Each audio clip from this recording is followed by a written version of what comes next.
This is the JT Podcast, brought to you by the Baltimore Jewish Times and its parent company, Mid-Atlantic Media. This episode originated from the Baltimore Jewish Times' sister publication, The Washington Jewish Week.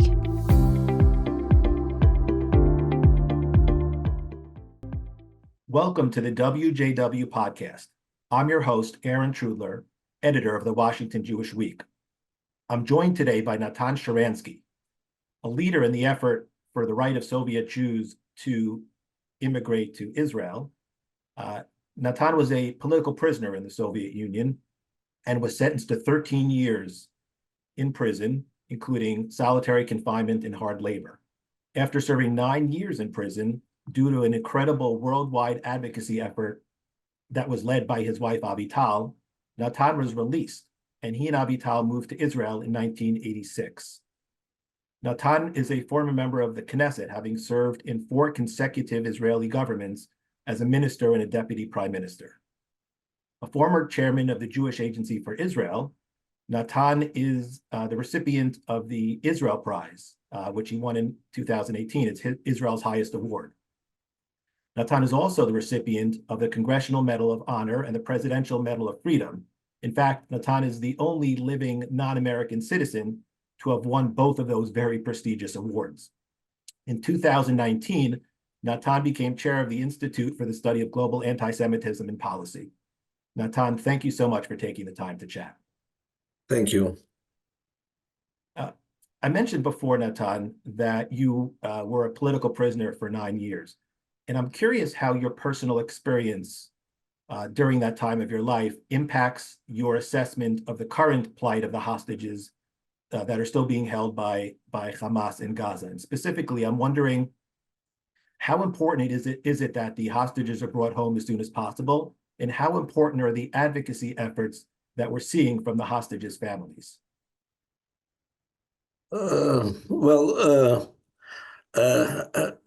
Every experience is unique in its own way, so it's difficult to make comparisons sometimes. But a couple of things are clear. First of all, they're in an extremely hard situation, under pressure that any moment there can happen anything with you. Probably it's even harder than the situation when I was in prison. And because in fact there are not only no laws, in Soviet Union there was also no laws, but very limited opportunities for the public opinion of the world to press. Hamas really doesn't care. And what is similar, I think, for me it was very important to feel there is meaning in fact, the fact that you're sitting in the prison, because that would puts you in the middle of the historic struggle where everything what you do is maybe even more important than before. And it is very important to feel that your country, your people, all the world of good-willing people believing in freedom, they're with you in the struggle. And I had to make myself every moment to think, instead of listening to KGB, to think, to imagine what the Jewish world, what my people, what my wife are doing at this moment. And that's what gives you strength. So I do hope that our hostages feel how all the country is fighting with them. And when I hear again and again warning that when we are attacking Hamas, it's dangerous for our hostages, but also I believe that when they hear a lot of the attacks, of the fighting and so on, it reminds them that the world in Israel special that didn't forget them. The second thing, of course, the families are fighting, and they are guided by their feelings, the feeling of the love, of the bond, and so. But our leaders have also to have full sympathy and solidarity, to mobilize all the world against Hamas, but at the same time, they have to think about the survival of the country as a whole. So I never was or thinking that my release should be got by any price. And that's why, yeah, we have this very difficult dilemma, and our leaders have to decide what decisions it is possible to take for the sake of release of the hostages, and what decisions will endanger the future existence of the state of Israel. So there are limits which they can afford. So that is a very difficult situation, but we have no choice. We have to fight for both, for survival of the state of Israel, what means defeating of Hamas, and for bringing our brothers and sisters back.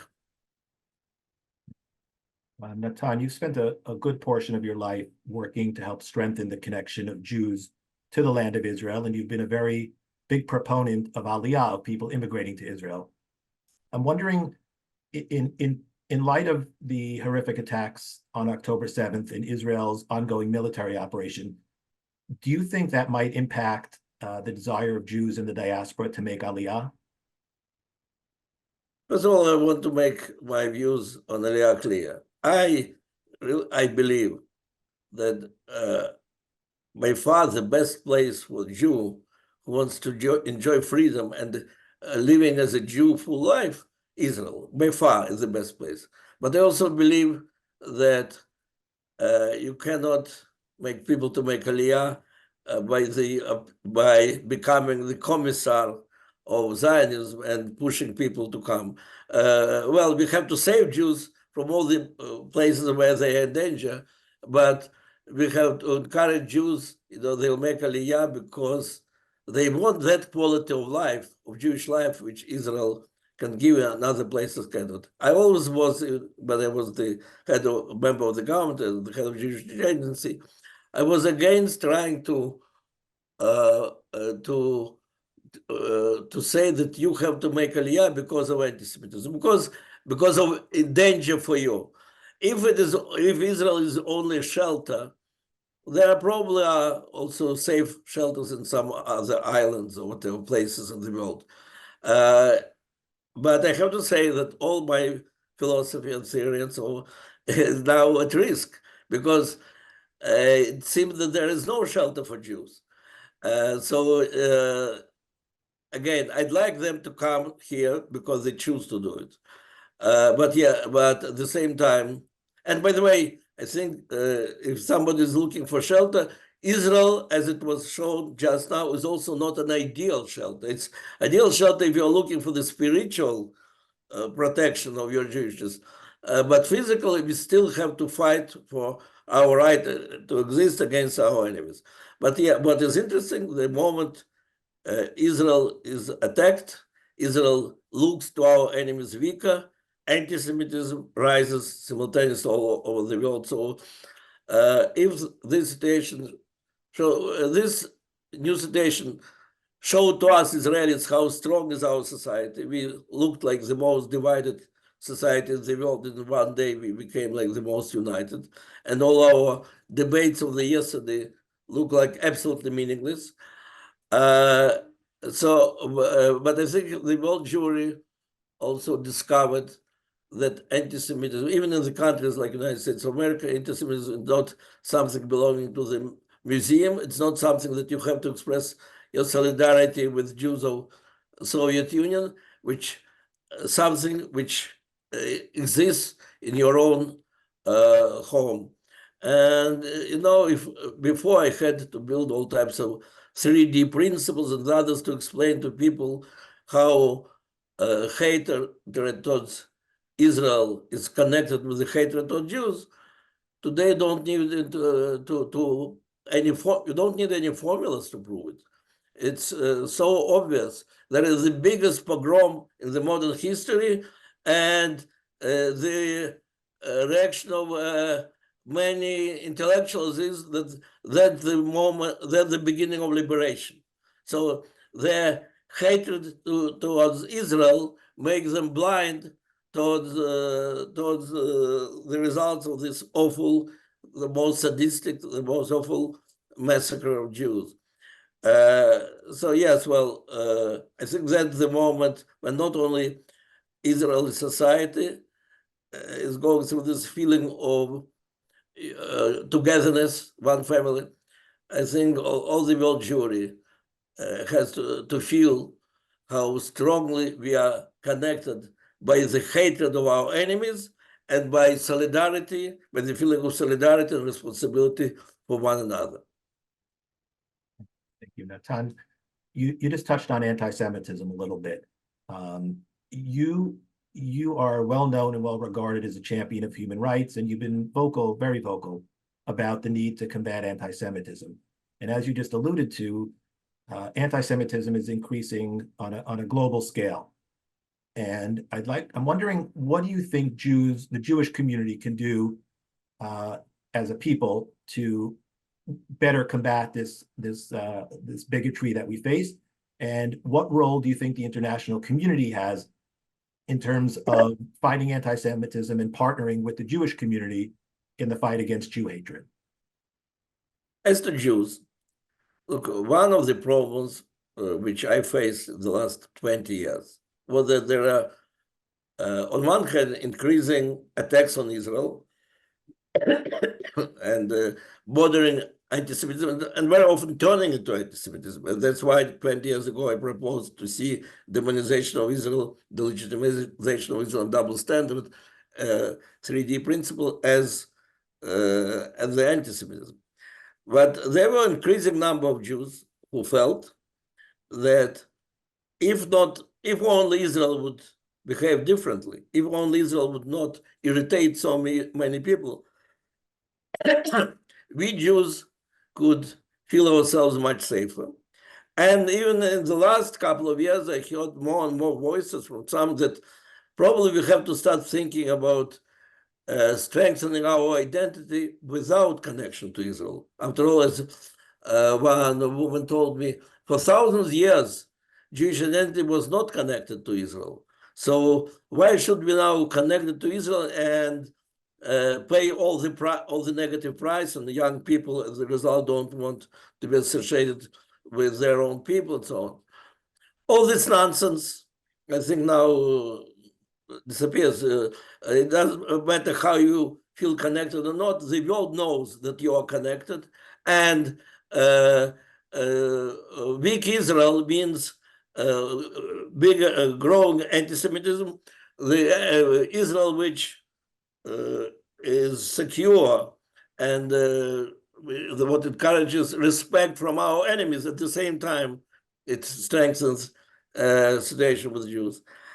And the other thing, which I think my numerous Jewish liberal friends have to understand, and almost every Jew believes or considers himself or herself liberal, and I also consider myself liberal, but it was broadly accepted that progressive is a natural part of liberal.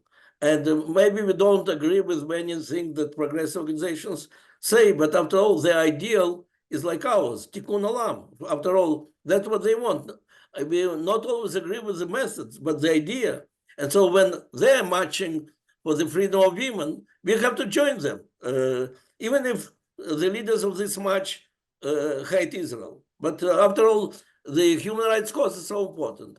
And in many other things, for liberal Jews, it was absolutely natural to see progressive movement, woke movement, as their natural partners. And as I wrote in my article in Tablet some time ago, it was proved to be false partners, because these neo-Marxist philosophies, they're dividing all the world into oppressors and oppressed. And the oppressed are always right, and the oppressors are always wrong. That's typical Marxism of my childhood. And Israel, of course, and the Jews always belong to oppressors, or at least to successful white males. And so they're on the wrong side of history. And that's why they can, even when they see this most awful pogrom in the modern history, Some of them say that that is the liberation. Some of them don't say that that's liberation, but they definitely feel that they should not be in a hurry to criticize it, because after all, it is those who are making all these atrocities, they are among the oppressed, they are on the right side of history. And those whom they are raping and killing, they are oppressors, they are on the wrong side of history. They are connected to Zionists, to settlers. So how we can express our sympathy? To the contrary, at the same time, they participating in the most anti-Israeli and anti-Semitic demonstrations. So people can listen to the course of microaggression, or lecturer can give the course on microaggression, and then send his students to participate in the demonstration from the river to the sea. So that had, I hope, finally shows that in order to be a liberal Jew and to fight for tikkun olam, for human rights, you don't have to look for the false partners who in the moment of truth will not be with you. And we Jews have such a broad, deep, passionate history of fighting for human rights. So we have to fight for human rights with as we did it with Martin Luther King, not with Black Lives Matter. And so that's, I think, that's like immediate conclusions, which I would think that we Jews have to do. We have to look for our real partners. And here we wrote about attitude towards anti-Semitism of the broader world. Anti-Semitism always begins with Jews, but it never finishes there. That's what I think Elie Wiesel was saying. We have to say that anti-Semitism means that something is rotten in the society. It's like warning to the society that hatred is coming to on the surface. Hatred is threatening to your society. It will turn it in parts. And that's why people have to be concerned, not only because of their solidarity and sympathy to Jews. We were speaking about those who don't feel solidarity. Thank God there are so many people in the world who not only are shocked by this awful pogrom, but understand that Israel, that they have to give to Israel to fight against this awful enemy and even to help. But it's not only concern about Jews. People have to be concerned about their own society, about the future of Europe, about the future of America. And so there are a lot of partners who have to be mobilized and to fight together with us in this struggle.